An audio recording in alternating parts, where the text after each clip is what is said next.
But not everything's going to plan. HMS Drake's operations director, Simon Cowles, is in trouble. The position we're faced with at the moment is that our winter boilers failed their NDT. If your car fails an MOT, you can't use it. And we've got to do something about it. It's our primary source of heat, in fact, the only source of heat.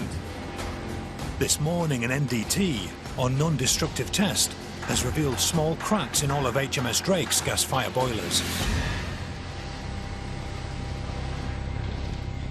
These boilers heat all the water supplied to HMS Drake's accommodation blocks, offices and messes through a 100-mile network of pipes. All three of the base's boilers have been temporarily shut down while Simon's engineers repair them. But as the team attempt to fix the cracks, they discover something far worse. Well, what's the latest? We've exposed the water side. Yeah. And basically these tubes here, they've got little blisters on them. We've knocked some of the blister off, yeah, and there's pitting on the tubes. How deep is the pitting? It looks to be about half the thickness of the tube, the wall thickness. In these massive boilers, gas is heated in the central chamber and then forced through the tubes around the edge, which in turn heat the water. They've found blisters of rust and holes on the tubes of two of the boilers. You can see one of the pittings there quite badly. Oh my God, yeah. The scarring on the tubes caused by water is bad news. And it's a write-off. The tubes can be replaced, but we're not going to get those done in the time scale. And to be perfectly honest, it will be cost prohibitive. So my other option now is boiler number 3.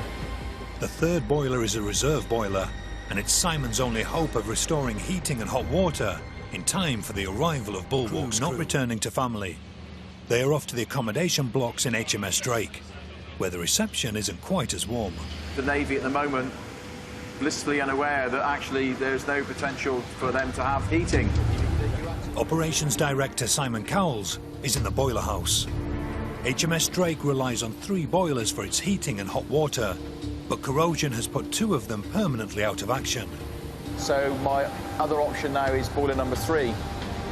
This boiler is Simon's last chance to restore heating to Drake, but its tubes need to be inspected to make sure it's fit for the job. Doing a tube at the bottom, which are the ones that are more likely to have the oxygen scabs on. But Simon's engineers immediately discover signs of corrosive blisters. They check how deep the blisters penetrate into the tube.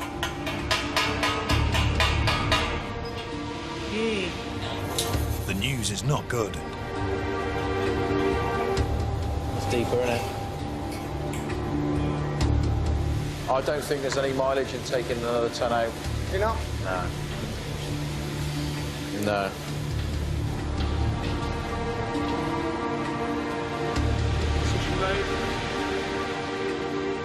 The damage to boiler 3 means all 3 boilers are beyond repair, which is a nightmare for Simon. Although it's not as bad, the end result is the same. The tubes are shot, and at the moment I have no means of heating Drake. At HMS Drake, corrosion has written off all 3 of the base's boilers. Operations Director Simon Cowles wants to find a replacement boiler powerful enough to do the job of all 3. But with budgets tight, he's got to convince the man in charge of Devonport, Commodore Ian Shipperley, to authorise his plan first. So what's on the agenda today? We got an issue with the main boiler house, and it's written off. Okay, bottom line for me is that we need all the occupants of Drake to have heating and hot water at the appropriate moments. What we're thinking of doing at the moment is hiring a steam boiler plant. There is no new money, so cake and eat it time. The modern Navy.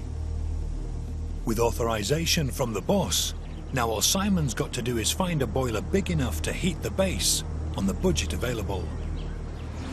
It's been 3 days since HMS Drake's 3 boilers broke down, and Operations Director Simon Cowles is on a mission to restore heating and hot water to the base's accommodation blocks and messes.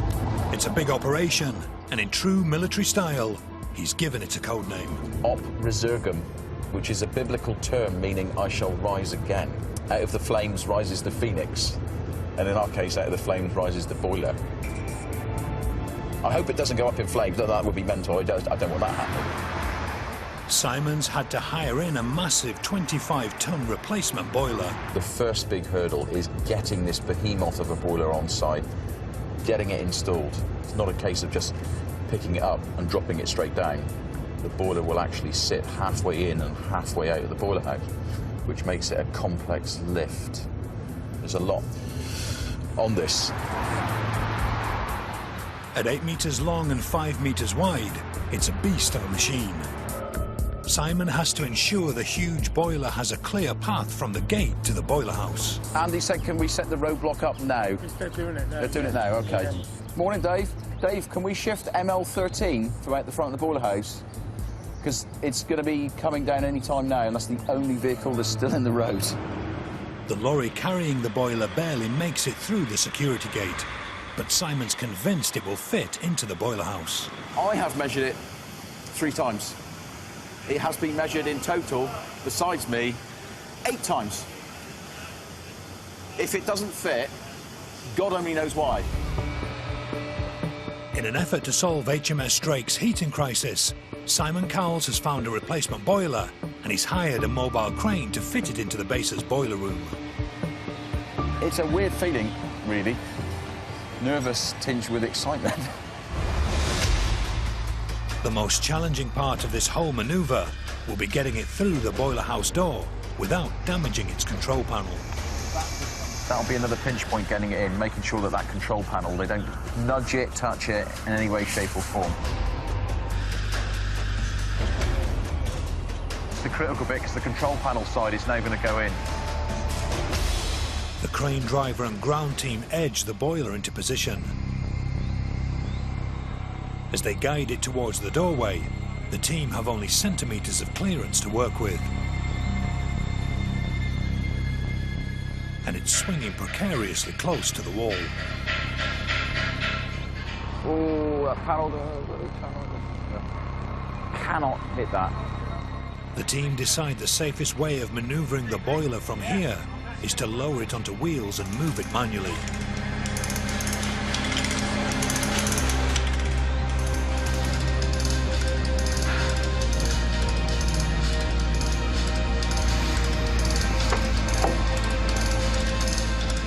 Right, just hold it there now. Yeah, perfect. Absolutely bang on the nail. Bang on the nail. It's an enormous relief for Simon. Considering, you know, this is a 25-ton mass, to get that within 10 millimetres is pretty damn good. Really good. Wow. It's looking good. Control panel was always going to be critical. It's inside, it's going to be out of the rain. Brilliant. Really, the lads have done really, really well. Really, really well. HMS Drake has been without heating or hot water for 3 days, but now it's back online. And over the next 11 days, Bulwark's crew get all the hot water they could possibly want.